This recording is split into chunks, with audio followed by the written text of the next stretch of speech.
Ou qu'est-ce que Dieu avant la création de l'univers? Avez-vous déjà fermé les yeux et tenté d'imaginer le néant absolu? Pas seulement l'obscurité, pas simplement le vide, mais une absence totale de tout. Essayez maintenant. Fermez vos yeux quelques secondes et tentez de concevoir un état où rien n'existe. Pas d'espace, pas de temps, pas même un vide dans lequel flotter. Impossible, n'est-ce pas? Notre esprit refuse catégoriquement de saisir ce concept. Et pourtant, c'est exactement vers ce mystère que nous nous tournons aujourd'hui. Qu'était Dieu avant que le premier atome ne commence à vibrer, avant que la première étincelle d'énergie ne jaillisse dans l'existence, avant même que le temps lui-même n'ait un sens? Si vous êtes fasciné par ces questions qui ont tourmenté les plus grands penseurs de l'humanité, n'oubliez pas de vous abonner à cette chaîne pour ne manquer aucun moment de notre exploration des mystères les plus profonds de l'existence. Et si vous regardez cette vidéo sur votre téléphone en ce moment même, s'il vous plaît, appuyez sur ce petit pouce levé. Cela aide énormément à faire découvrir ce contenu à d'autres chercheurs de vérité comme vous. Dites-nous également dans les commentaires de quel pays vous nous regardez et à quelle heure vous découvrez cette vidéo. Sommes-nous en train de partager ce moment de réflexion en plein jour ou est-ce la nuit qui vous enveloppe pendant que vous plongez dans ces profondeurs métaphysiques? Pensez-y un instant.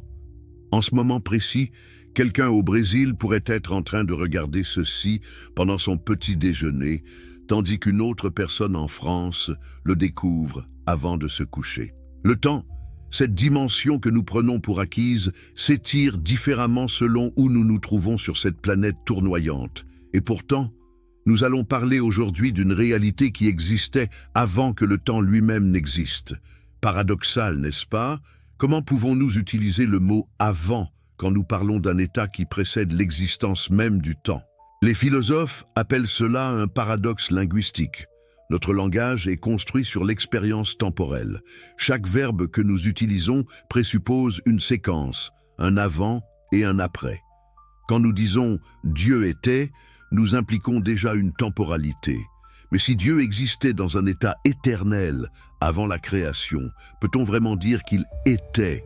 N'est-ce pas plutôt qu'il est dans un présent éternel qui englobe à la fois ce que nous appelons passé, présent et futur? Imaginez que vous êtes face à un océan infini.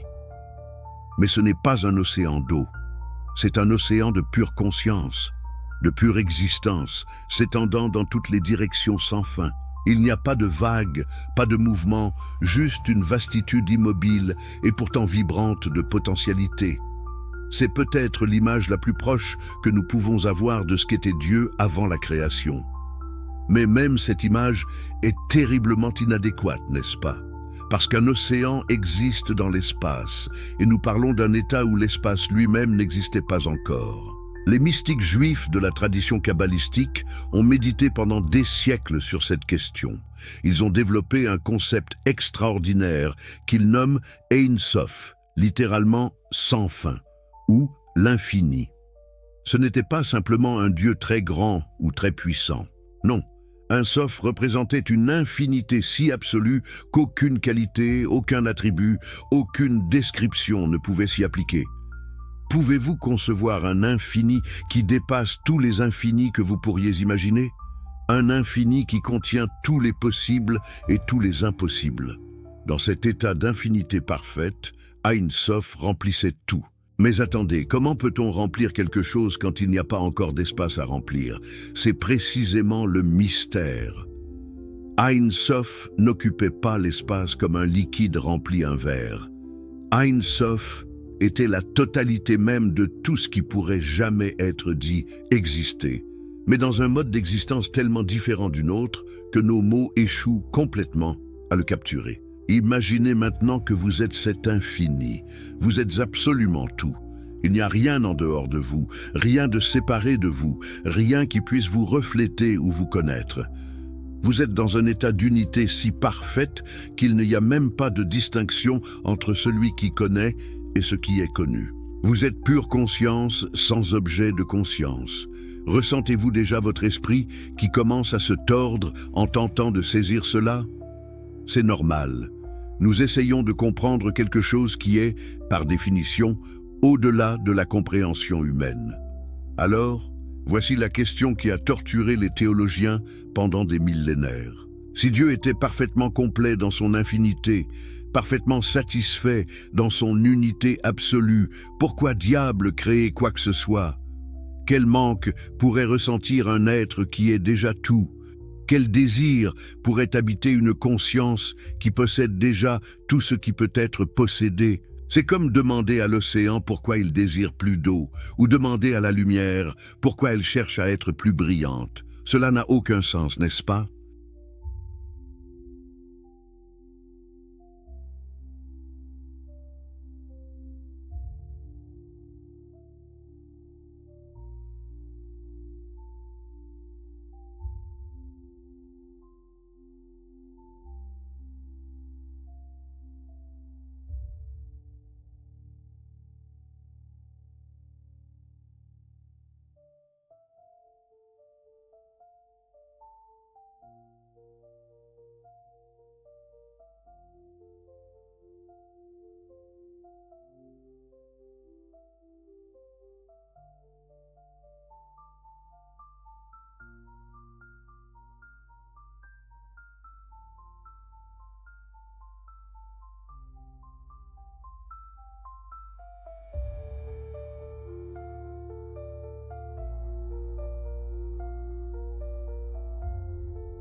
Maintenant, permettez-moi de vous emmener dans une direction complètement différente.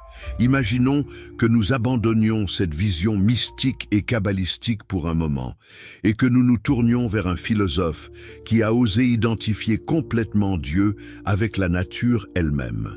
Son nom était Baruch Spinoza, et sa vision était si radicale qu'elle lui a valu d'être excommunié de sa communauté juive et condamné par les autorités chrétiennes. Pour Spinoza, la question même de ce qu'était Dieu avant la création est fondamentalement mal posée. Pourquoi? Parce que pour lui, il n'y a jamais eu de séparation entre Dieu et la création. Dieu n'a pas créé l'univers comme un potier façonne un vase. Non, l'univers est une expression nécessaire et éternelle de la nature divine elle-même. Spinoza utilisait une formule latine qui est devenue célèbre, Deus sive natura, Dieu, c'est-à-dire la nature. Pouvez-vous saisir ce qu'il disait vraiment? Il n'y a pas un Dieu là-haut au ciel et une nature ici-bas sur terre. Il n'y a qu'une seule réalité, une seule substance, et nous pouvons l'appeler soit Dieu, soit nature. Les deux mots désignent exactement la même chose. Imaginez toute la réalité comme une immense tapisserie infinie. Chaque fil de cette tapisserie, chaque couleur, chaque motif n'est qu'un mode, une expression, une manifestation de la substance unique qui est Dieu nature. Vous n'êtes pas séparés de cette tapisserie. Vous êtes un des fils, moi aussi, les étoiles, les planètes, les atomes, les pensées, les émotions. Tout est tissé ensemble dans cette réalité unique. Alors, qu'était Dieu avant la création selon Spinoza? La réponse va vous surprendre. Il n'y avait pas d'« avant ». Dieu et l'univers sont coéternels. Ils existent ensemble depuis toujours et pour toujours.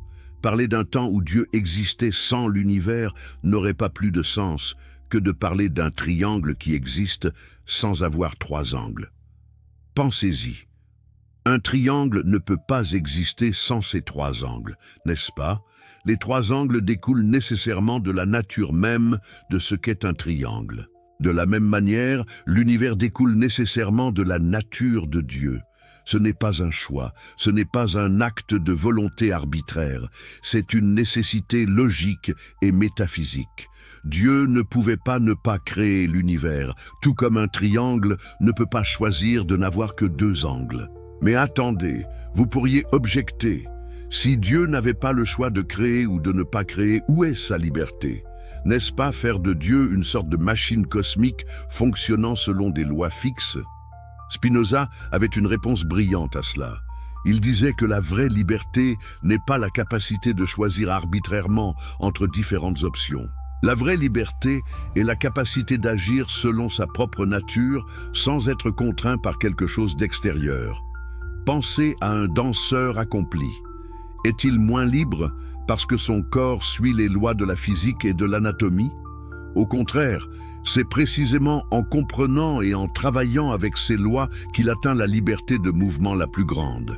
De même, Dieu est parfaitement libre précisément parce qu'il agit selon sa propre nature parfaite, sans aucune contrainte externe. Dans cette vision spinoziste, Dieu avant la création, c'est Dieu maintenant, c'est Dieu toujours.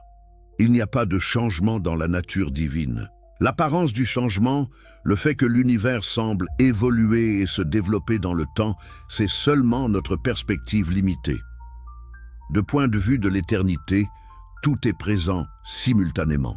Le Big Bang, la formation des galaxies, l'évolution de la vie, votre naissance, ce moment même où vous lisez ces mots, et la fin de l'univers dans des milliards d'années, tout cela existe ensemble dans l'éternité divine. C'est comme regarder une montagne de loin. De votre perspective, vous voyez la montagne comme ayant un sommet et une base, un côté ensoleillé et un côté ombragé. Mais ces distinctions sont relatives à votre point de vue.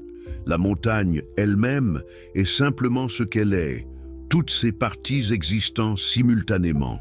De même, toutes les époques du temps existent simultanément du point de vue de Dieu.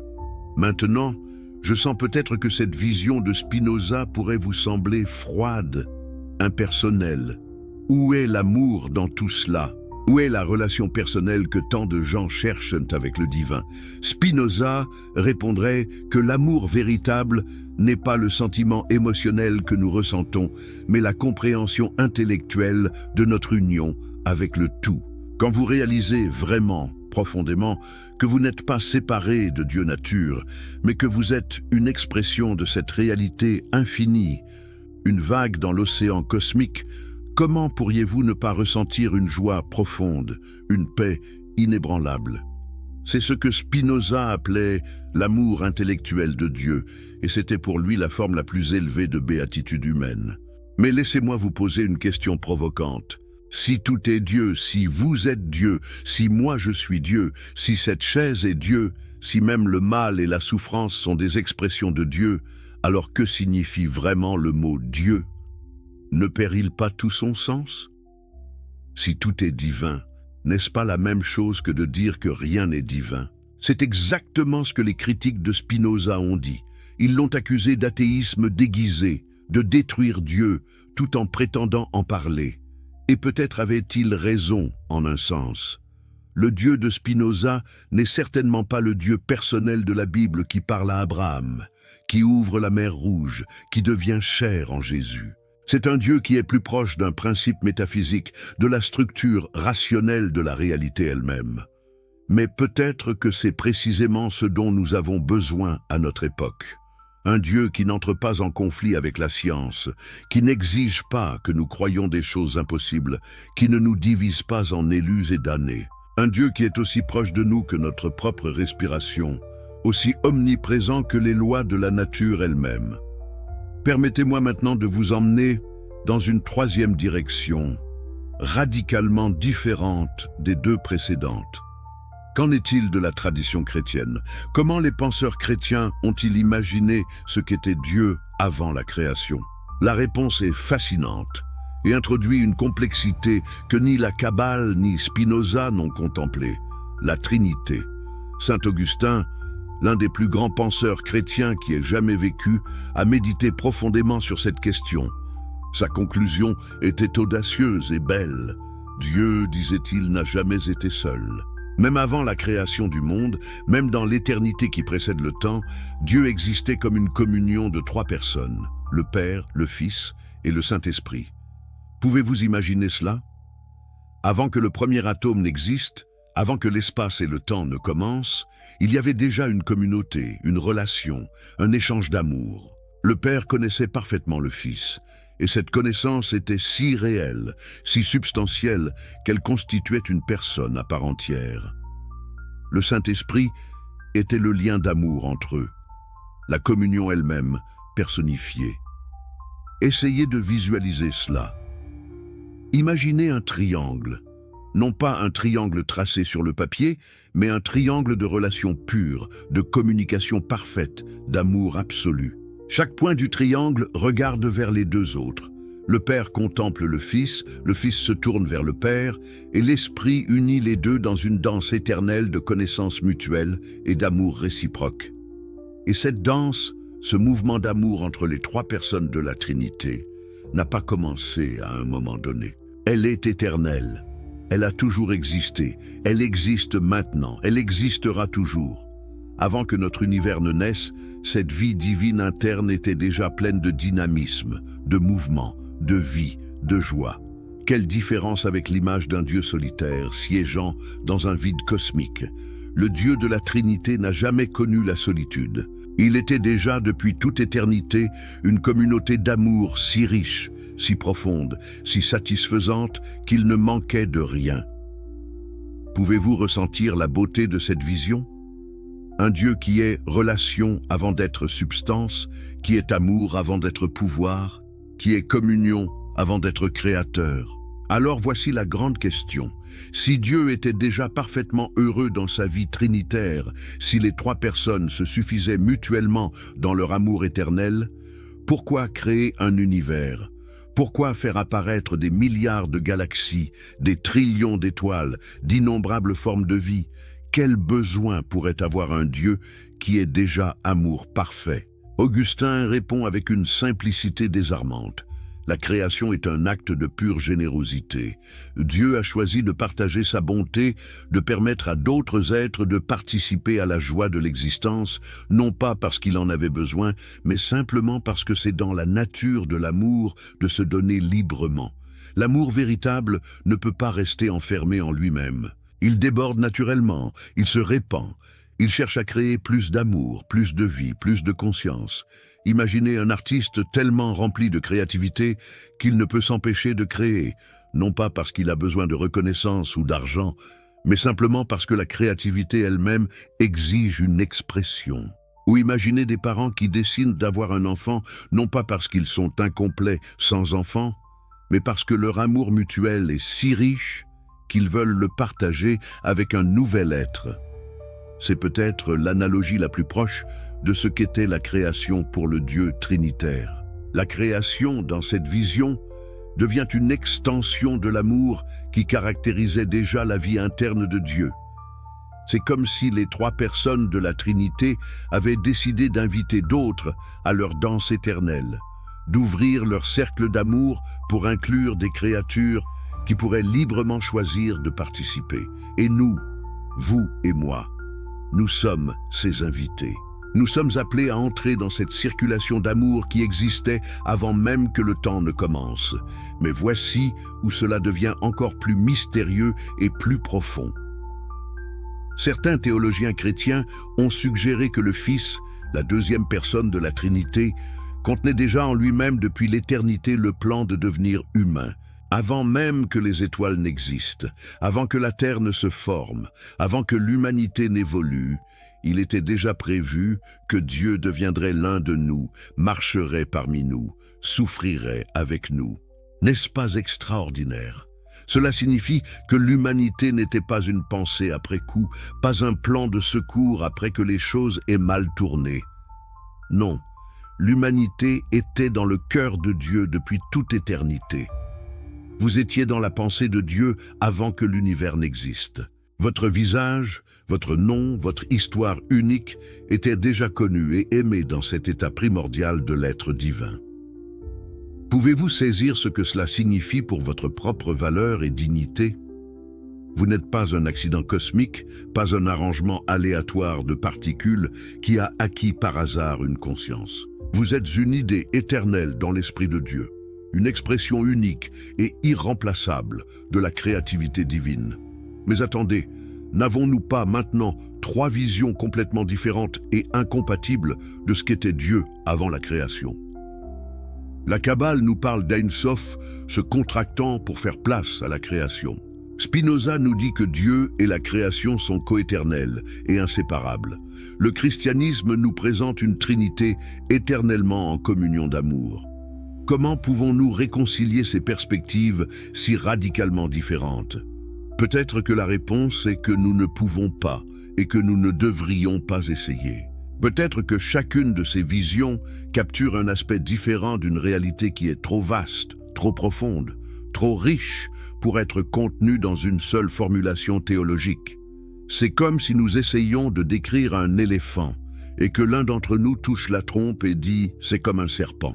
Un autre touche la jambe et dit « c'est comme un arbre ». Et un troisième touche l'oreille et dit « c'est comme un éventail ». Tous ont raison en un sens, mais aucun ne capture la totalité. Ou peut-être que ces différentes visions ne sont pas vraiment en conflit, mais complémentaires. L'Ein Sof de la Kabbale pourrait être ce qui est au-delà même de la Trinité, la source ultime d'où émane même la vie trinitaire. Le Deus Sive Natura de Spinoza pourrait être une description de comment Dieu se manifeste dans l'ordre de la nature créée. Et la Trinité pourrait être la vie interne de Dieu telle qu'elle est en elle-même, dans son essence la plus profonde. Pensez-y comme à différentes fenêtres donnant sur le même paysage. Chaque fenêtre offre une vue unique, mais toutes regardent vers la même réalité. Depuis une fenêtre, nous voyons les montagnes. Depuis une autre, nous voyons la vallée. Depuis une troisième, nous voyons le ciel. Mais c'est le même monde que nous contemplons, simplement sous des angles différents. Maintenant, j'aimerais vous emmener encore plus profondément dans ce mystère, en explorant la vision d'un mystique chrétien qui est allé peut-être plus loin que quiconque dans la contemplation de ce qu'était Dieu avant la création. Son nom était Maître Eckhart, et il vécut en Allemagne au XIVe siècle. Eckhart faisait une distinction audacieuse entre Dieu et ce qu'il appelait la déité, ou Gottheit en allemand. Pour lui, Dieu tel que nous le connaissons, même le Dieu trinitaire du christianisme, est déjà une manifestation, une expression de quelque chose de plus profond encore. Et cette source ultime, cette réalité au-delà même de Dieu, c'est la déité. Qu'est-ce que la déité selon Eckhart? Il la décrivait comme un désert sauvage, un abîme silencieux, une obscurité divine. C'était un état si transcendant, si au-delà de toute catégorie ou concept, que même dire qu'ils existent serait inadéquat. C'était le néant absolu d'où émerge même la Trinité, le silence d'où naît toute parole, l'obscurité qui est plus brillante que toute lumière. Pouvez-vous sentir votre esprit vaciller en essayant de saisir cela? C'est normal. Eckhart lui-même admettait que nous ne pouvons pas vraiment penser la déité. Nous ne pouvons que nous tenir devant elle dans un silence révérencieux. Il disait quelque chose de vraiment provoquant. Je prie Dieu de me libérer de Dieu. Que voulait-il dire par là? Il voulait dire qu'il cherchait à transcender même notre conception personnelle de Dieu, avec tous ses attributs et qualités, pour atteindre cette source absolue, au-delà de tout concept.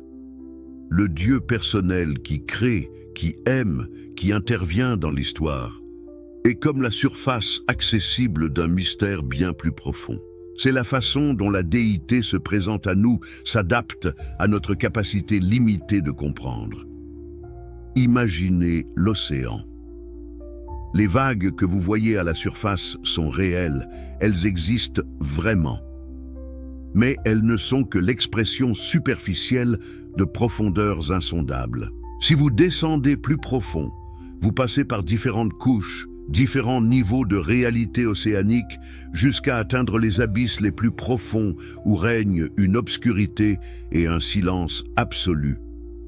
Et pourtant, ces profondeurs silencieuses et sombres sont la source de toutes les vagues joyeuses et scintillantes à la surface. De même, la déité est l'abîme silencieux d'où émerge le Dieu que nous connaissons et adorons. Avant la création, avant même la distinction entre Père, Fils et Saint-Esprit, il y avait cette déité, cet un absolu, qui est au-delà de tout nombre et de toute distinction. Mais attention, Eckhart, n'essayez pas de dire que la déité est une réalité différente de Dieu. C'est plutôt deux façons de parler de la même réalité ultime. Dieu est la déité telle qu'elle se révèle, se manifeste, se donne à connaître. La déité est Dieu tel qu'il est en lui-même, dans son essence la plus profonde et la plus cachée. Peut-être que toutes ces visions sont vraies simultanément, chacune capturant un aspect différent d'une réalité qui est trop riche, trop vaste, trop profonde pour être contenue dans un seul récit. C'est comme regarder un diamant sous différentes lumières et angles. Chaque perspective révèle quelque chose de réel sur le diamant, même si aucune perspective ne peut montrer le diamant dans sa totalité. Ou peut-être que la vérité ultime est quelque chose que nous ne pouvons même pas imaginer, quelque chose de si radicalement différent de tout ce que nous connaissons que nos meilleurs efforts pour la comprendre sont comme les dessins d'un enfant comparés à un chef-d'œuvre de la Renaissance. Nous faisons de notre mieux avec les outils conceptuels que nous avons, mais nous devons rester ouverts à la possibilité que la réalité dépasse infiniment notre compréhension actuelle. Ce qui est certain, c'est que la question « Qu'était Dieu avant la création ?»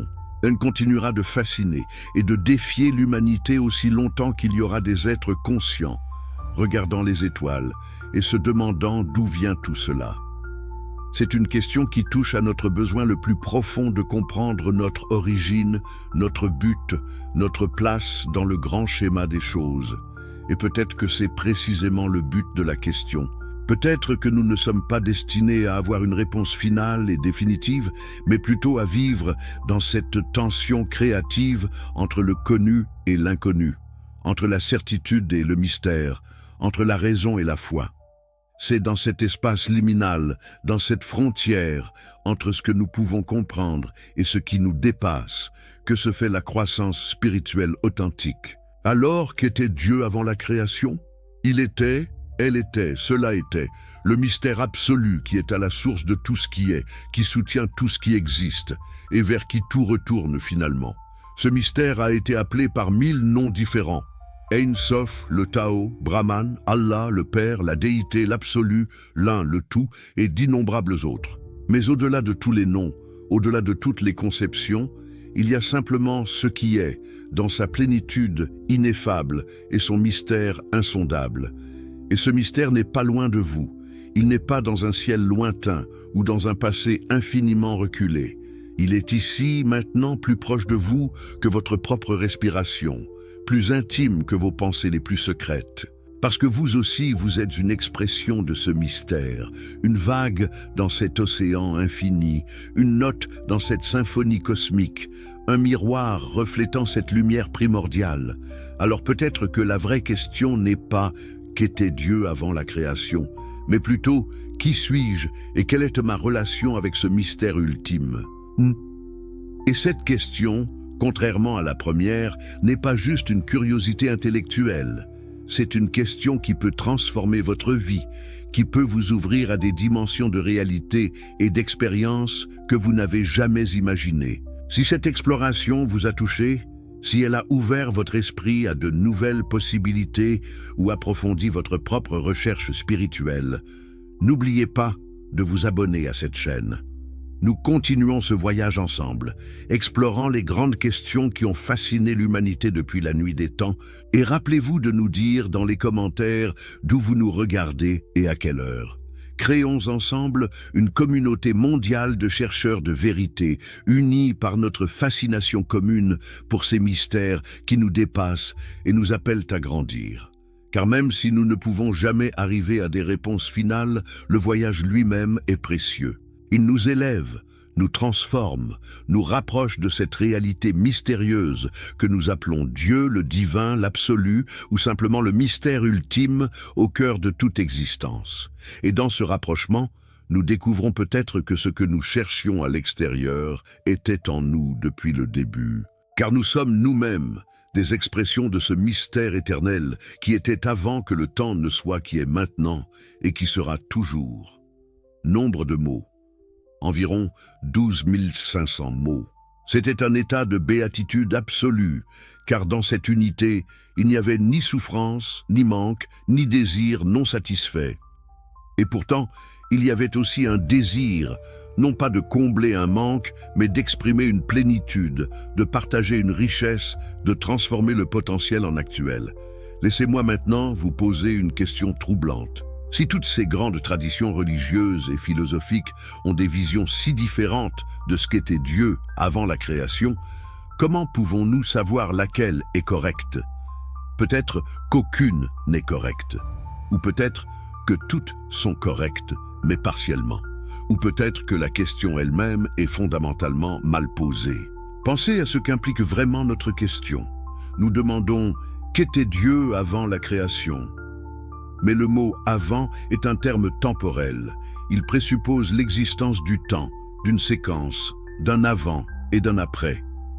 Mais si le temps lui-même a été créé, s'il n'existait pas avant la création, alors la question n'a littéralement aucun sens. C'est comme demander ce qui se trouve au nord du pôle Nord.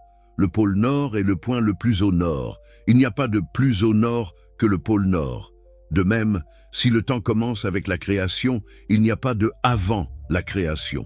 Saint Augustin avait déjà saisi ce point il y a plus de 1600 ans. Quand on lui demandait ce que Dieu faisait avant de créer l'univers, il répondait malicieusement « Il préparait l'enfer pour ceux qui posent des questions trop curieuses ». Mais sa vraie réponse était plus subtile.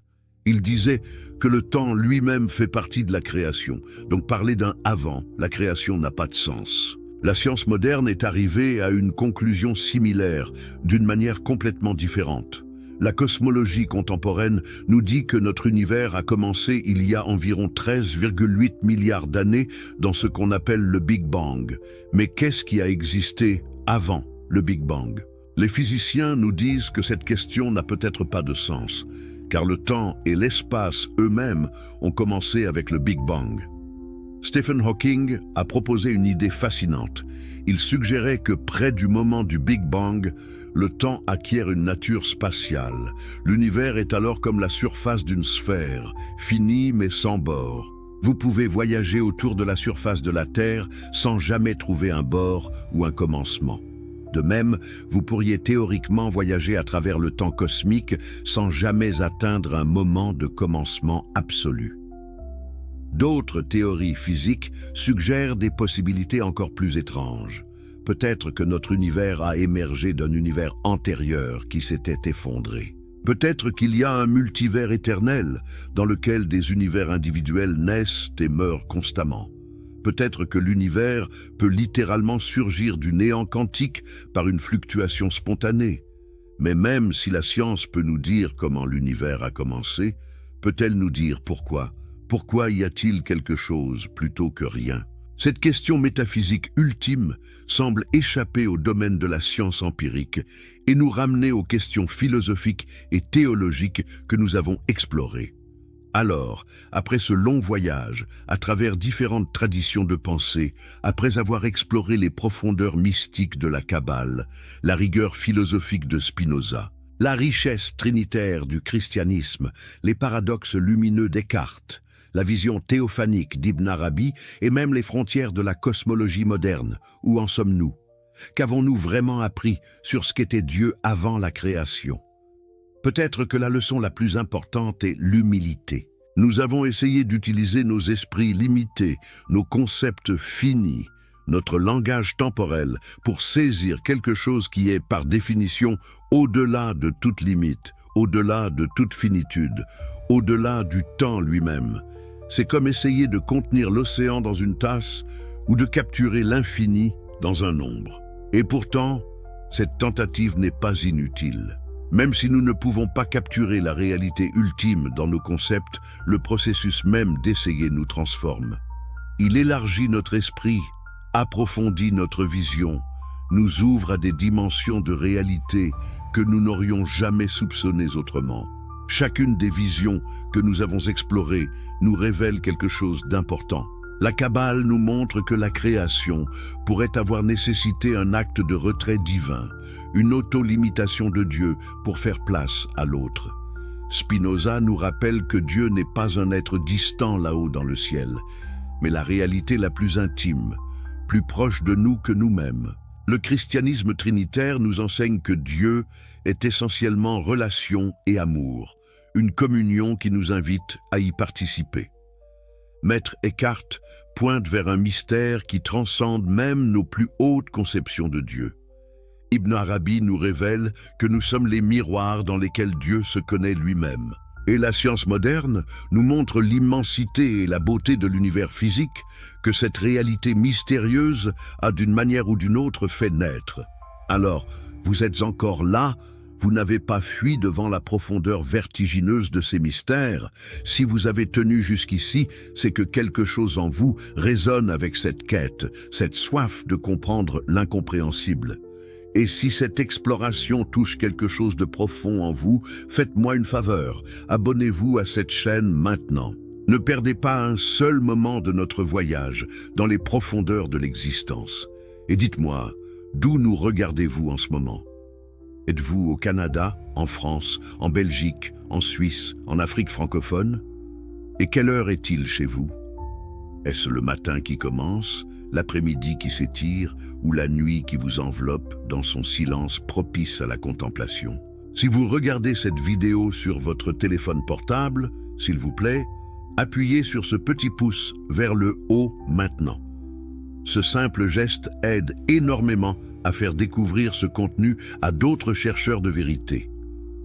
L'algorithme favorise les vidéos qui reçoivent rapidement des interactions et votre soutien peut littéralement changer la vie de quelqu'un en lui permettant de découvrir ses idées. Alors, allez-y, tapez sur ce pouce levé et continuons ensemble ce voyage extraordinaire. Jusqu'à présent, nous avons exploré les visions mystiques de la Kabbale, la philosophie radicale de Spinoza, la richesse trinitaire du christianisme, les paradoxes lumineux de Maître Eckhart et la théophanie d'Ibn Arabi. Mais il nous reste encore des territoires inexplorés, des perspectives qui vont peut-être ébranler encore plus profondément vos certitudes. Êtes-vous prêt à aller encore plus loin?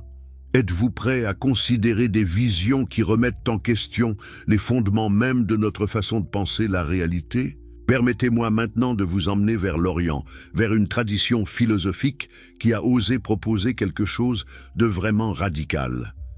Le bouddhisme, particulièrement dans ses écoles Mahayana, a développé un concept qui défie toute notre intuition sur la nature de la réalité.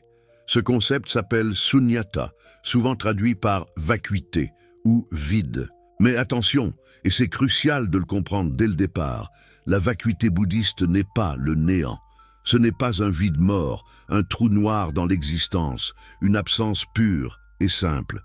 Non, c'est quelque chose de beaucoup plus subtil et de beaucoup plus profond. La vacuité dans le bouddhisme signifie que rien n'a d'existence indépendante, rien n'existe par soi-même, tout est interdépendant.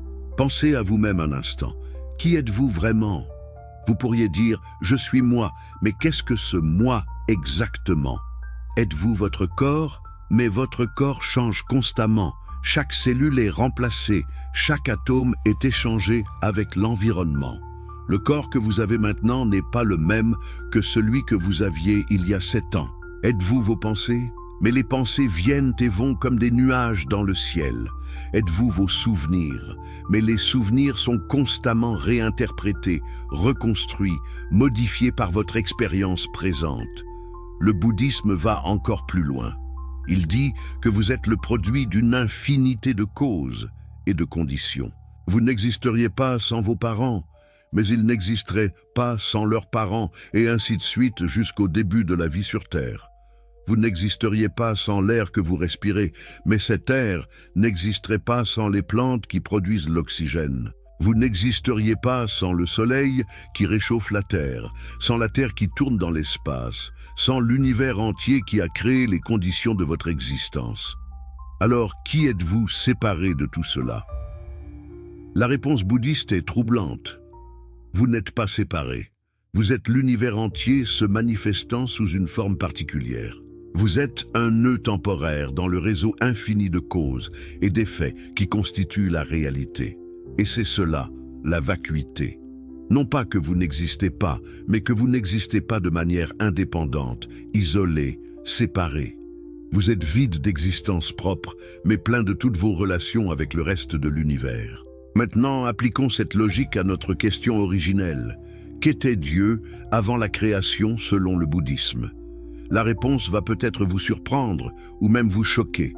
Le Bouddha lui-même a refusé de répondre à cette question. Quand on lui demandait si l'univers était éternel ou avait un commencement, s'il existait un créateur ou non, il restait silencieux. Pourquoi ce silence? Était-ce de l'ignorance? Était-ce de l'arrogance? Non, c'était une sagesse profonde. Le Bouddha comparait ceux qui posent de telles questions métaphysiques à un homme, frappé par une flèche empoisonnée qui refuse d'être soigné, avant de savoir qui a tiré la flèche, de quel bois elle est faite, avec quel arc elle a été tirée. Pendant qu'il perd son temps avec ces questions, le poison se répand dans son corps et il meurt. Pour le Bouddha, la question urgente n'est pas « qu'était Dieu avant la création ?» mais « comment puis-je mettre fin à la souffrance maintenant ?» Les spéculations métaphysiques sont une distraction, un obstacle sur le chemin de la libération. Elles satisfont notre curiosité intellectuelle, mais ne nous libèrent pas de la souffrance. Mais pouvez-vous voir la radicalité de cette position? Le Bouddha ne dit pas « voici ce qu'était Dieu avant la création ». Il dit « cette question elle-même est mal posée. Elle repose sur des présuppositions erronées sur la nature de la réalité. » C'est comme si quelqu'un vous demandait « de quelle couleur est le nombre 7 ?» La question n'a pas de sens parce qu'elle essaie d'appliquer une catégorie inappropriée à quelque chose qui n'appartient pas à cette catégorie.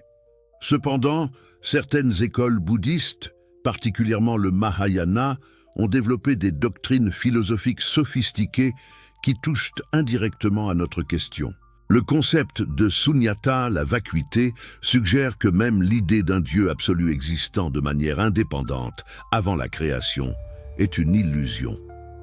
Pourquoi? Parce qu'un tel Dieu devrait avoir une existence intrinsèque, une essence propre. Mais la doctrine de sunyata nie précisément cela. Imaginez que vous essayez de saisir de l'eau dans vos mains. Plus vous serrez vos mains, plus l'eau s'échappe entre vos doigts. De même, plus vous essayez de saisir conceptuellement ce qu'était Dieu avant la création, plus la vérité vous échappe. Pourquoi? Parce que vos concepts eux-mêmes sont vides, ils n'ont pas d'essence fixe, ils changent et se transforment selon le contexte. Le mot « Dieu » signifie différentes choses pour différentes personnes, dans différentes cultures, à différentes époques. Le mot « avant » présuppose le temps, mais le temps lui-même est vide d'existence intrinsèque. Il n'existe que relativement à un observateur, à un cadre de référence. Le mot « création » implique une séparation entre créateur et créé, mais cette séparation elle-même est vide, elle n'existe que conceptuellement. Alors que reste-t-il quand nous retirons toutes ces couches de concepts vides? Le zen, une forme particulière de bouddhisme, a un mot pour cela. Mu, ce n'est ni être, ni non-être, ni existence, ni non-existence, mais quelque chose qui transcende complètement cette dualité. C'est le vide gravide qui précède toute manifestation, le silence d'où jaillit toute parole, l'obscurité lumineuse qui est la source de toute lumière. Pouvez-vous sentir comment cette perspective bouddhiste déconstruit complètement notre question originelle? Elle ne nous donne pas une réponse différente à la question « Qu'était Dieu avant la création ?» Elle dissout la question elle-même. Elle nous montre que la question repose sur des illusions fondamentales sur la nature de la réalité. Mais n'est-ce pas une forme d'évasion? N'est-ce pas refuser de faire face à la question la plus importante? Peut-être. Ou peut-être que c'est nous qui évitons la vraie question en nous cachant derrière des spéculations métaphysiques confortables. Peut-être que la vraie question est « Qui suis-je en ce moment même ?» et non « Qu'était Dieu il y a une éternité ?» Il y a une histoire zen célèbre. Un moine demande à son maître « Quelle est la nature ultime de la réalité ?» Le maître répond « As-tu mangé ton riz ce matin ?» Le moine dit « Oui ». Le maître dit « Alors va laver ton bol ». À ce moment, le moine atteint l'illumination. Pourquoi? Parce qu'il a réalisé que la vérité ultime n'est pas dans les concepts abstraits ou les théories métaphysiques, mais dans l'immédiateté de l'expérience présente, dans l'acte simple de laver un bol. Maintenant, permettez-moi de vous emmener dans une direction complètement différente, vers une tradition orientale, qui offre peut-être la vision la plus radicale de toutes sur ce qu'était Dieu avant la création. Je parle de l'Advaita Vedanta, une école de philosophie hindoue qui signifie littéralement non-dualité. Le philosophe qui a le plus systématisé cette vision était Shankara, qui a vécu en Inde au 8e siècle. Sa vision est si radicale qu'elle défie presque toute description. Selon Advaita Vedanta, la réalité ultime est Brahman, qui est décrit comme pure conscience sans objet, existence absolue, béatitude infinie. Mais qu'est-ce que cela signifie vraiment, pure conscience sans objet? Pensez à votre expérience normale de la conscience. Vous êtes toujours conscient de quelque chose. Vous voyez un objet, vous entendez un son, vous pensez une pensée, vous ressentez une émotion. Il y a toujours une distinction entre le sujet qui est conscient et l'objet dont il est conscient. Mais Brahman, selon Advaita, est une conscience qui n'est consciente de rien d'autre qu'elle-même, où il n'y a aucune distinction entre le connaisseur, l'acte de connaître, et ce qui est connu. C'est une autoconscience si pure, si simple, si non compliquée, qu'elle transcende complètement notre expérience ordinaire. C'est comme la lumière pure avant qu'elle ne se réfracte en différentes couleurs, comme le silence pur avant qu'il ne se brise en différents sons. Essayez de faire une expérience maintenant. Fermez vos yeux un instant. Devenez conscient de votre conscience elle-même, pas des objets de conscience, mais de la conscience pure qui illumine tous les objets. C'est difficile, n'est-ce pas? Parce que dès que vous essayez de saisir la conscience, vous en faites un objet. Et ce n'est plus la conscience pure, mais une réflexion de la conscience. Shankara disait que cette conscience pure, Brahman, est ce que vous êtes vraiment. Votre essence véritable, votre Atman, n'est pas différente de Brahman. En fait, tu es cela, Tat Tvamasi, l'une des grandes déclarations des Upanishads. Vous n'êtes pas un individu séparé qui doit chercher Dieu là-bas, quelque part. Vous êtes Dieu, vous êtes Brahman, vous avez toujours été Brahman, vous ne pouvez être rien d'autre que Brahman. Mais alors, comment se fait-il que vous ne le sachiez pas? Comment se fait-il que vous vous perceviez comme un individu limité, séparé, mortel? Advaita a une réponse à cela aussi. C'est Maya, l'illusion cosmique. Maya n'est pas exactement irréelle, mais elle n'est pas non plus ultimement réelle. C'est comme un rêve. Pendant que vous rêvez, le monde du rêve semble complètement réel. Vous interagissez avec des personnes, vous vivez des aventures, vous ressentez des émotions.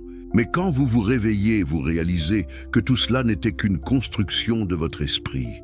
De même, ce monde entier que vous percevez, avec sa multiplicité d'objets séparés, avec sa distinction entre moi et toi, entre Dieu et création, est Maya.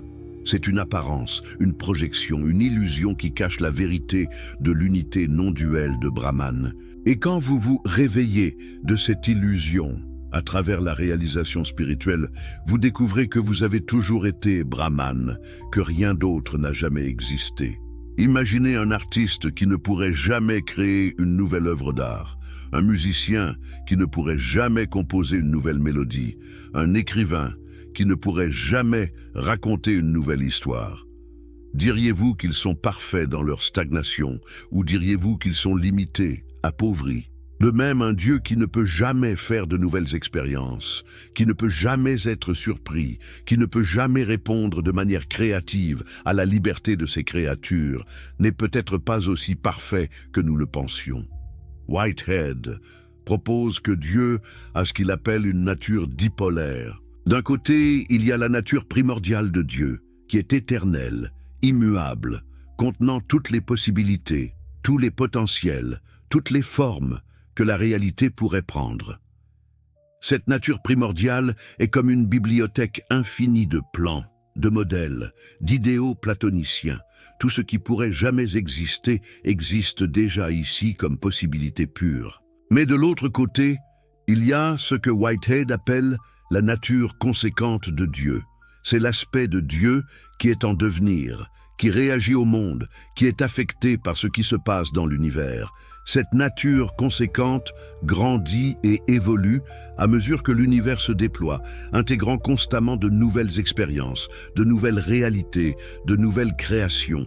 Pensez à un compositeur avec une connaissance complète de toutes les notes possibles, de tous les rythmes possibles, de toutes les harmonies possibles.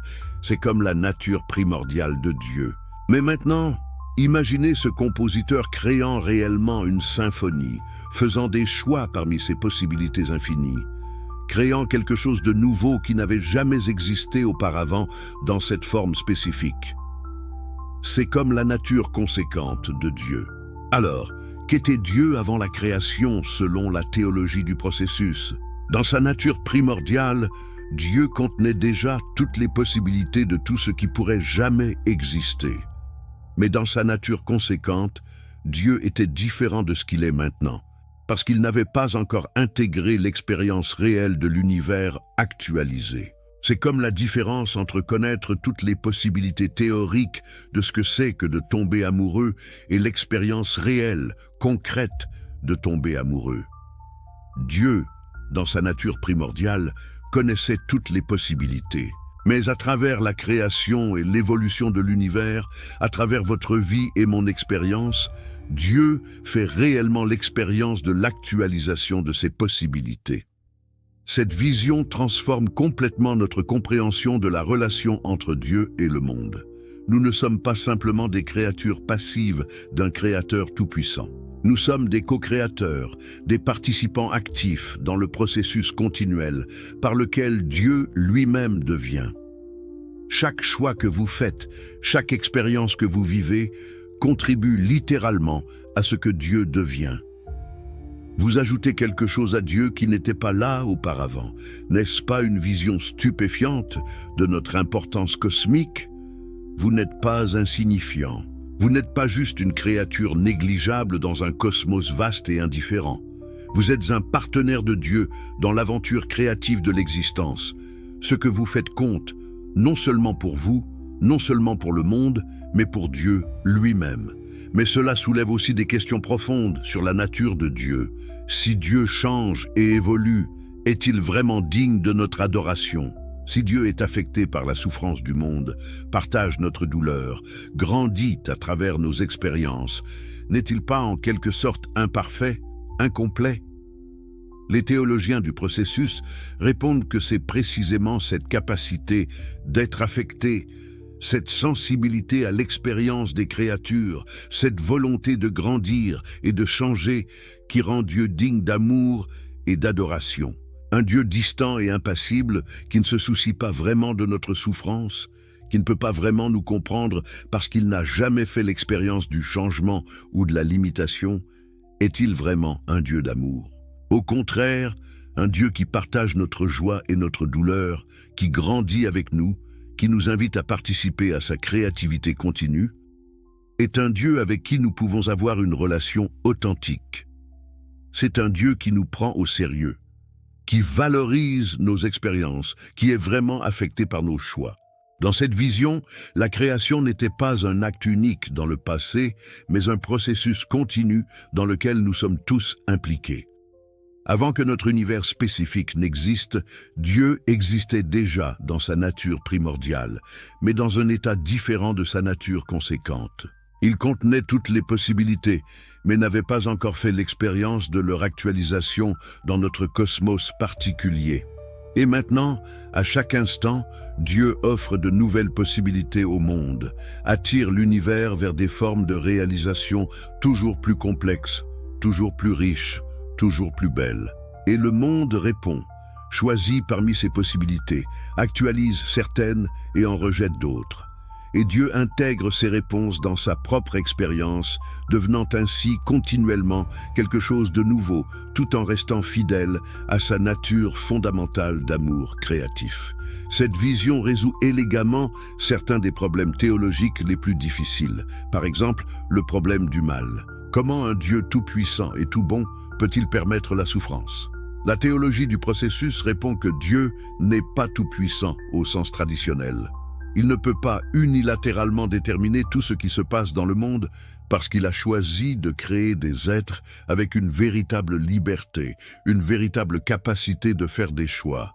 Dieu propose, mais les créatures disposent. Dieu offre les meilleures possibilités à chaque moment, mais il ne peut pas forcer leur actualisation. Sinon, ce ne seraient pas de vraies créatures libres, mais des marionnettes.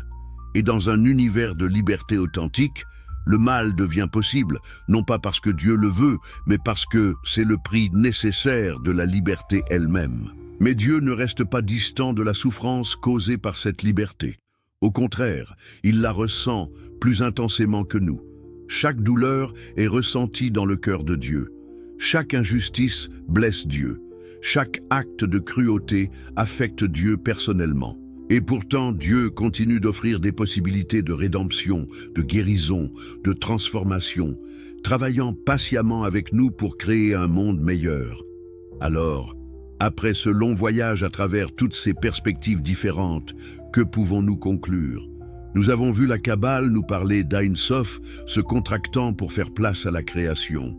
Nous avons vu Spinoza identifier Dieu avec la nature elle-même. Nous avons vu le christianisme nous présenter une trinité en communion éternelle d'amour. Nous avons vu Maître Eckhart pointer vers la déité au-delà même de Dieu.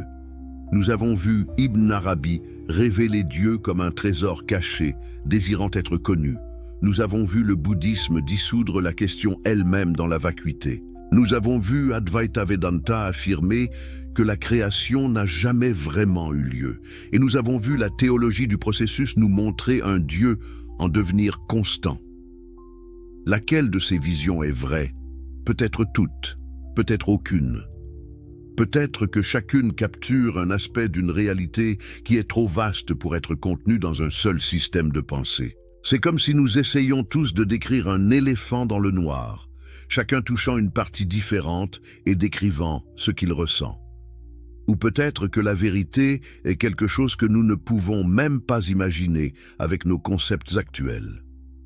Peut-être que nous sommes comme des fourmis essayant de comprendre la physique quantique. Nous faisons de notre mieux avec les outils conceptuels que nous avons, mais la réalité ultime dépasse infiniment notre compréhension. Et pourtant, cette limitation n'est pas une raison pour désespérer. Au contraire, elle devrait nous remplir d'émerveillement et d'humilité. Il y a un mystère au cœur de l'existence, un mystère qui ne peut pas être résolu par la raison seule, qui ne peut peut-être jamais être complètement compris.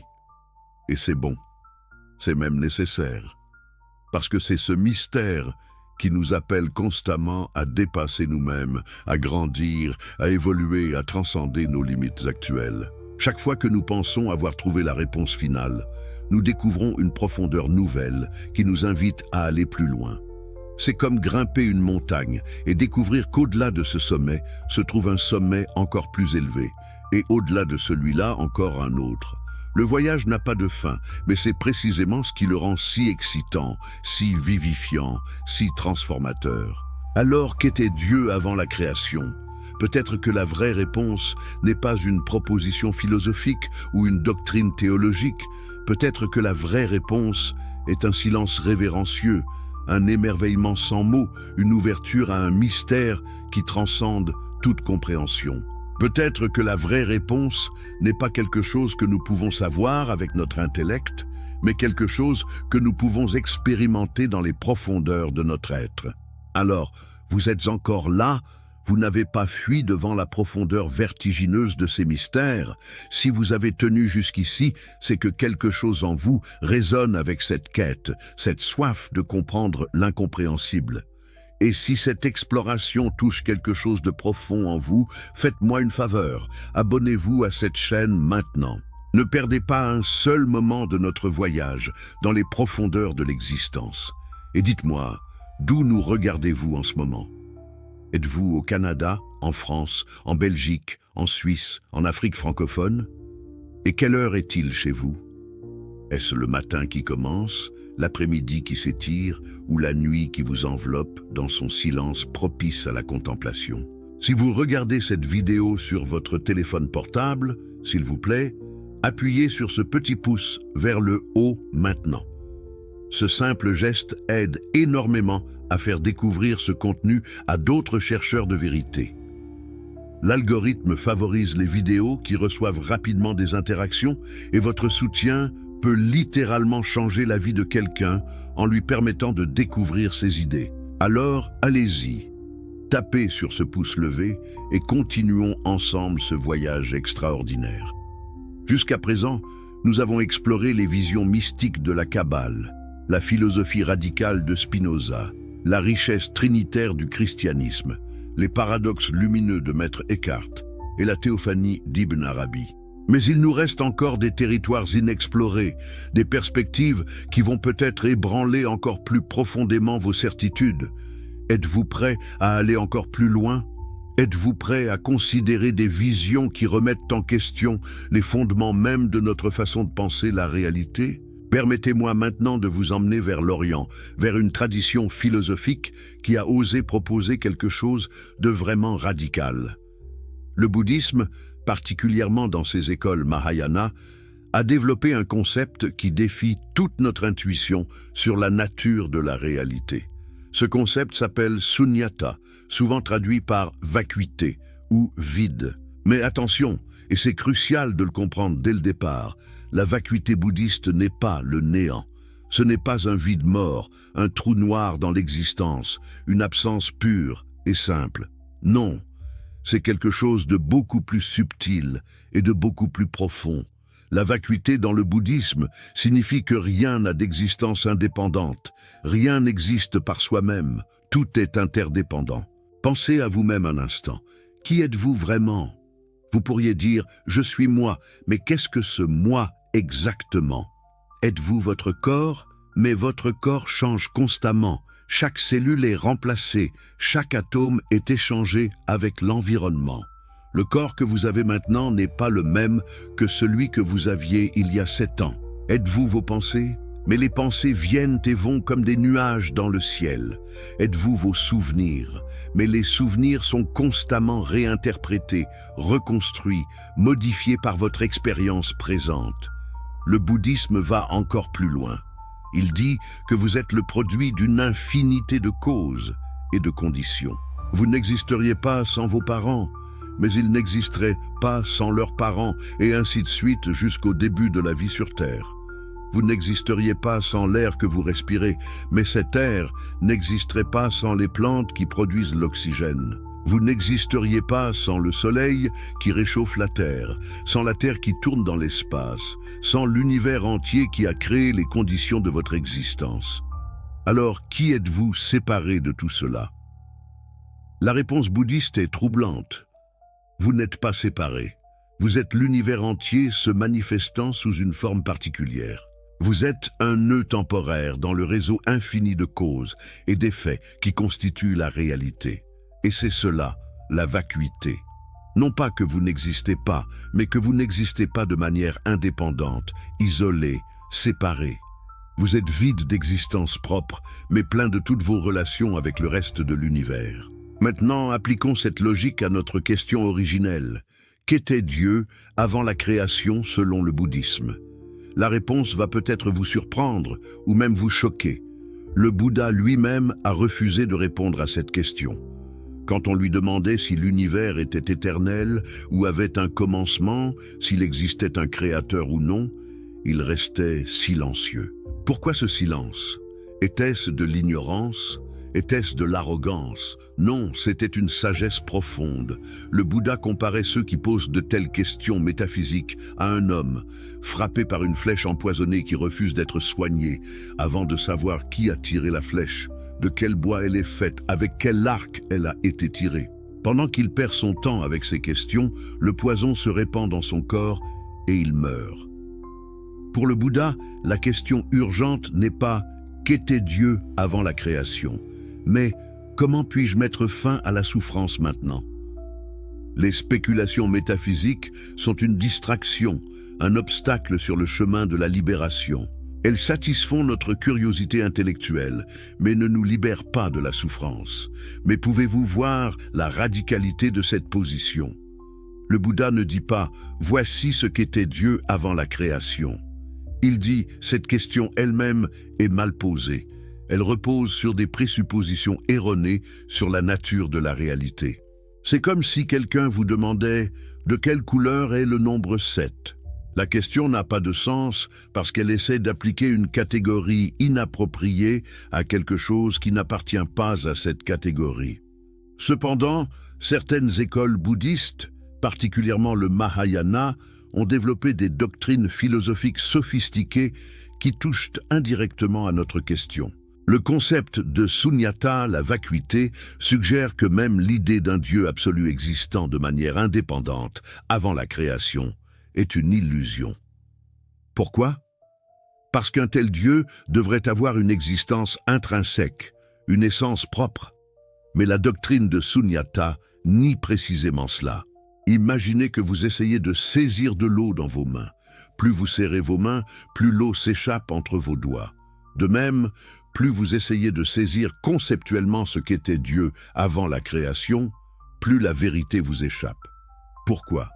Parce que vos concepts eux-mêmes sont vides, ils n'ont pas d'essence fixe, ils changent et se transforment selon le contexte. Le mot « Dieu » signifie différentes choses pour différentes personnes, dans différentes cultures, à différentes époques. Le mot « avant » présuppose le temps, mais le temps lui-même est vide d'existence intrinsèque. Il n'existe que relativement à un observateur, à un cadre de référence. Le mot « création » implique une séparation entre créateur et créé, mais cette séparation elle-même est vide, elle n'existe que conceptuellement. Alors que reste-t-il quand nous retirons toutes ces couches de concepts vides? Le zen, une forme particulière de bouddhisme, a un mot pour cela. Mu, ce n'est ni être, ni non-être, ni existence, ni non-existence, mais quelque chose qui transcende complètement cette dualité. C'est le vide gravide qui précède toute manifestation, le silence d'où jaillit toute parole, l'obscurité lumineuse qui est la source de toute lumière. Pouvez-vous sentir comment cette perspective bouddhiste déconstruit complètement notre question originelle? Elle ne nous donne pas une réponse différente à la question « Qu'était Dieu avant la création ?» Elle dissout la question elle-même. Elle nous montre que la question repose sur des illusions fondamentales sur la nature de la réalité. Mais n'est-ce pas une forme d'évasion? N'est-ce pas refuser de faire face à la question la plus importante? Peut-être. Ou peut-être que c'est nous qui évitons la vraie question en nous cachant derrière des spéculations métaphysiques confortables. Peut-être que la vraie question est « Qui suis-je en ce moment même ?» et non « Qu'était Dieu il y a une éternité ?» Il y a une histoire zen célèbre. Un moine demande à son maître quelle est la nature ultime de la réalité. Le maître répond « As-tu mangé ton riz ce matin ?» Le moine dit « Oui ». Le maître dit « Alors va laver ton bol ». À ce moment, le moine atteint l'illumination. Pourquoi? Parce qu'il a réalisé que la vérité ultime n'est pas dans les concepts abstraits ou les théories métaphysiques, mais dans l'immédiateté de l'expérience présente, dans l'acte simple de laver un bol.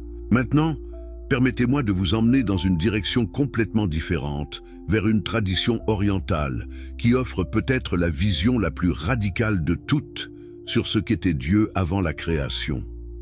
Je parle de l'Advaita Vedanta, une école de philosophie hindoue qui signifie littéralement non-dualité. Le philosophe qui a le plus systématisé cette vision était Shankara, qui a vécu en Inde au 8e siècle. Sa vision est si radicale qu'elle défie presque toute description. Selon Advaita Vedanta, la réalité ultime est Brahman, qui est décrit comme pure conscience sans objet, existence absolue, béatitude infinie. Mais qu'est-ce que cela signifie vraiment, pure conscience sans objet? Pensez à votre expérience normale de la conscience. Vous êtes toujours conscient de quelque chose. Vous voyez un objet, vous entendez un son, vous pensez une pensée, vous ressentez une émotion. Il y a toujours une distinction entre le sujet qui est conscient et l'objet dont il est conscient. Mais Brahman, selon Advaita, est une conscience qui n'est consciente de rien d'autre qu'elle-même, où il n'y a aucune distinction entre le connaisseur, l'acte de connaître, et ce qui est connu. C'est une autoconscience, si pure, si simple, si non compliquée, qu'elle transcende complètement notre expérience ordinaire. C'est comme la lumière pure avant qu'elle ne se réfracte en différentes couleurs, comme le silence pur avant qu'il ne se brise en différents sons. Essayez de faire une expérience maintenant. Fermez vos yeux un instant. Devenez conscient de votre conscience elle-même, pas des objets de conscience, mais de la conscience pure qui illumine tous les objets. C'est difficile, n'est-ce pas? Parce que dès que vous essayez de saisir la conscience, vous en faites un objet. Et ce n'est plus la conscience pure, mais une réflexion de la conscience. Shankara disait que cette conscience pure, Brahman, est ce que vous êtes vraiment. Votre essence véritable, votre Atman, n'est pas différente de Brahman. En fait, tu es cela, Tat Tvamasi, l'une des grandes déclarations des Upanishads. Vous n'êtes pas un individu séparé qui doit chercher Dieu là-bas, quelque part. Vous êtes Dieu, vous êtes Brahman, vous avez toujours été Brahman, vous ne pouvez être rien d'autre que Brahman. Mais alors, comment se fait-il que vous ne le sachiez pas? Comment se fait-il que vous vous perceviez comme un individu limité, séparé, mortel? Advaita a une réponse à cela aussi. C'est Maya, l'illusion cosmique. Maya n'est pas exactement irréelle, mais elle n'est pas non plus ultimement réelle. C'est comme un rêve. Pendant que vous rêvez, le monde du rêve semble complètement réel. Vous interagissez avec des personnes, vous vivez des aventures, vous ressentez des émotions. Mais quand vous vous réveillez, vous réalisez que tout cela n'était qu'une construction de votre esprit. De même, ce monde entier que vous percevez, avec sa multiplicité d'objets séparés, avec sa distinction entre moi et toi, entre Dieu et création, est Maya. C'est une apparence, une projection, une illusion qui cache la vérité de l'unité non duelle de Brahman. Et quand vous vous réveillez de cette illusion, à travers la réalisation spirituelle, vous découvrez que vous avez toujours été Brahman, que rien d'autre n'a jamais existé. Imaginez un artiste qui ne pourrait jamais créer une nouvelle œuvre d'art, un musicien qui ne pourrait jamais composer une nouvelle mélodie, un écrivain qui ne pourrait jamais raconter une nouvelle histoire. Diriez-vous qu'ils sont parfaits dans leur stagnation, ou diriez-vous qu'ils sont limités, appauvris? De même, un Dieu qui ne peut jamais faire de nouvelles expériences, qui ne peut jamais être surpris, qui ne peut jamais répondre de manière créative à la liberté de ses créatures, n'est peut-être pas aussi parfait que nous le pensions.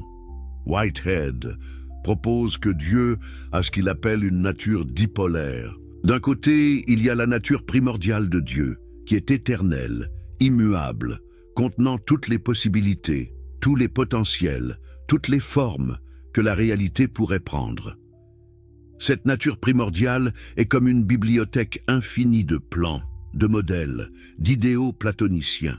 Tout ce qui pourrait jamais exister existe déjà ici comme possibilité pure. Mais de l'autre côté, il y a ce que Whitehead appelle la nature conséquente de Dieu. C'est l'aspect de Dieu qui est en devenir, qui réagit au monde, qui est affecté par ce qui se passe dans l'univers. Cette nature conséquente grandit et évolue à mesure que l'univers se déploie, intégrant constamment de nouvelles expériences, de nouvelles réalités, de nouvelles créations. Pensez à un compositeur avec une connaissance complète de toutes les notes possibles, de tous les rythmes possibles, de toutes les harmonies possibles. C'est comme la nature primordiale de Dieu. Mais maintenant, imaginez ce compositeur créant réellement une symphonie, faisant des choix parmi ses possibilités infinies, créant quelque chose de nouveau qui n'avait jamais existé auparavant dans cette forme spécifique. C'est comme la nature conséquente de Dieu.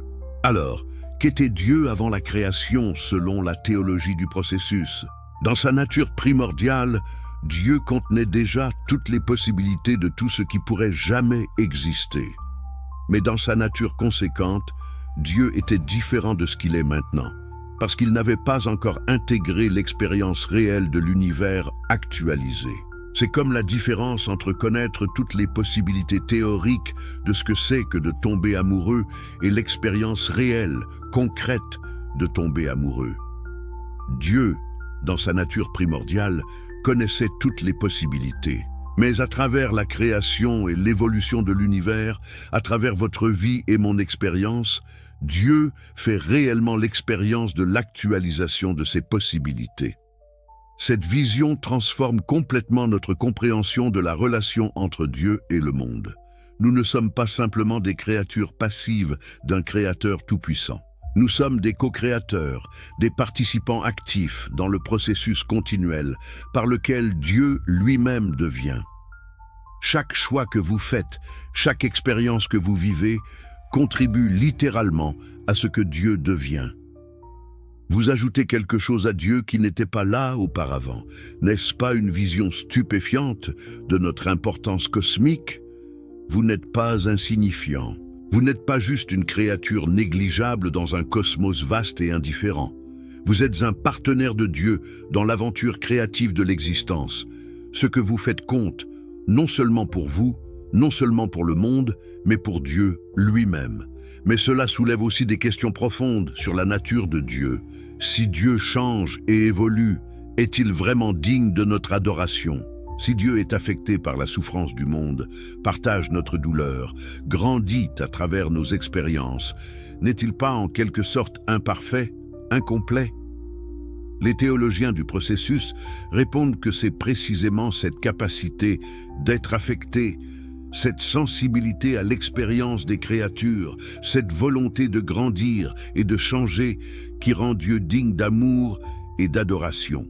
Un Dieu distant et impassible qui ne se soucie pas vraiment de notre souffrance, qui ne peut pas vraiment nous comprendre parce qu'il n'a jamais fait l'expérience du changement ou de la limitation, est-il vraiment un Dieu d'amour? Au contraire, un Dieu qui partage notre joie et notre douleur, qui grandit avec nous, qui nous invite à participer à sa créativité continue, est un Dieu avec qui nous pouvons avoir une relation authentique. C'est un Dieu qui nous prend au sérieux, qui valorise nos expériences, qui est vraiment affecté par nos choix. Dans cette vision, la création n'était pas un acte unique dans le passé, mais un processus continu dans lequel nous sommes tous impliqués. Avant que notre univers spécifique n'existe, Dieu existait déjà dans sa nature primordiale, mais dans un état différent de sa nature conséquente. Il contenait toutes les possibilités, mais n'avait pas encore fait l'expérience de leur actualisation dans notre cosmos particulier. Et maintenant, à chaque instant, Dieu offre de nouvelles possibilités au monde, attire l'univers vers des formes de réalisation toujours plus complexes, toujours plus riches, toujours plus belles. Et le monde répond, choisit parmi ces possibilités, actualise certaines et en rejette d'autres. Et Dieu intègre ces réponses dans sa propre expérience, devenant ainsi continuellement quelque chose de nouveau, tout en restant fidèle à sa nature fondamentale d'amour créatif. Cette vision résout élégamment certains des problèmes théologiques les plus difficiles, par exemple le problème du mal. Comment un Dieu tout-puissant et tout bon peut-il permettre la souffrance? La théologie du processus répond que Dieu n'est pas tout-puissant au sens traditionnel. Il ne peut pas unilatéralement déterminer tout ce qui se passe dans le monde parce qu'il a choisi de créer des êtres avec une véritable liberté, une véritable capacité de faire des choix. Dieu propose, mais les créatures disposent. Dieu offre les meilleures possibilités à chaque moment, mais il ne peut pas forcer leur actualisation. Sinon, ce ne seraient pas de vraies créatures libres, mais des marionnettes. Et dans un univers de liberté authentique, le mal devient possible, non pas parce que Dieu le veut, mais parce que c'est le prix nécessaire de la liberté elle-même. Mais Dieu ne reste pas distant de la souffrance causée par cette liberté. Au contraire, il la ressent plus intensément que nous. Chaque douleur est ressentie dans le cœur de Dieu. Chaque injustice blesse Dieu. Chaque acte de cruauté affecte Dieu personnellement. Et pourtant, Dieu continue d'offrir des possibilités de rédemption, de guérison, de transformation, travaillant patiemment avec nous pour créer un monde meilleur. Alors, après ce long voyage à travers toutes ces perspectives différentes, que pouvons-nous conclure? Nous avons vu la Kabbale nous parler d'Ein Sof se contractant pour faire place à la création. Nous avons vu Spinoza identifier Dieu avec la nature elle-même. Nous avons vu le christianisme nous présenter une trinité en communion éternelle d'amour. Nous avons vu Maître Eckhart pointer vers la déité au-delà même de Dieu. Nous avons vu Ibn Arabi révéler Dieu comme un trésor caché, désirant être connu. Nous avons vu le bouddhisme dissoudre la question elle-même dans la vacuité. Nous avons vu Advaita Vedanta affirmer que la création n'a jamais vraiment eu lieu. Et nous avons vu la théologie du processus nous montrer un Dieu en devenir constant. Laquelle de ces visions est vraie? Peut-être toutes, peut-être aucune. Peut-être que chacune capture un aspect d'une réalité qui est trop vaste pour être contenue dans un seul système de pensée. C'est comme si nous essayions tous de décrire un éléphant dans le noir, chacun touchant une partie différente et décrivant ce qu'il ressent. Ou peut-être que la vérité est quelque chose que nous ne pouvons même pas imaginer avec nos concepts actuels. Peut-être que nous sommes comme des fourmis essayant de comprendre la physique quantique. Nous faisons de notre mieux avec les outils conceptuels que nous avons, mais la réalité ultime dépasse infiniment notre compréhension. Et pourtant, cette limitation n'est pas une raison pour désespérer. Au contraire, elle devrait nous remplir d'émerveillement et d'humilité. Il y a un mystère au cœur de l'existence, un mystère qui ne peut pas être résolu par la raison seule, qui ne peut peut-être jamais être complètement compris. Et c'est bon, c'est même nécessaire, parce que c'est ce mystère qui nous appelle constamment à dépasser nous-mêmes, à grandir, à évoluer, à transcender nos limites actuelles. Chaque fois que nous pensons avoir trouvé la réponse finale, nous découvrons une profondeur nouvelle qui nous invite à aller plus loin. C'est comme grimper une montagne et découvrir qu'au-delà de ce sommet se trouve un sommet encore plus élevé, et au-delà de celui-là encore un autre. Le voyage n'a pas de fin, mais c'est précisément ce qui le rend si excitant, si vivifiant, si transformateur. Alors qu'était Dieu avant la création?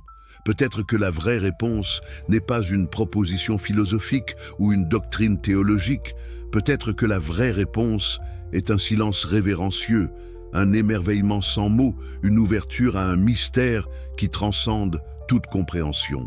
Peut-être que la vraie réponse n'est pas quelque chose que nous pouvons savoir avec notre intellect, mais quelque chose que nous pouvons expérimenter dans les profondeurs de notre être.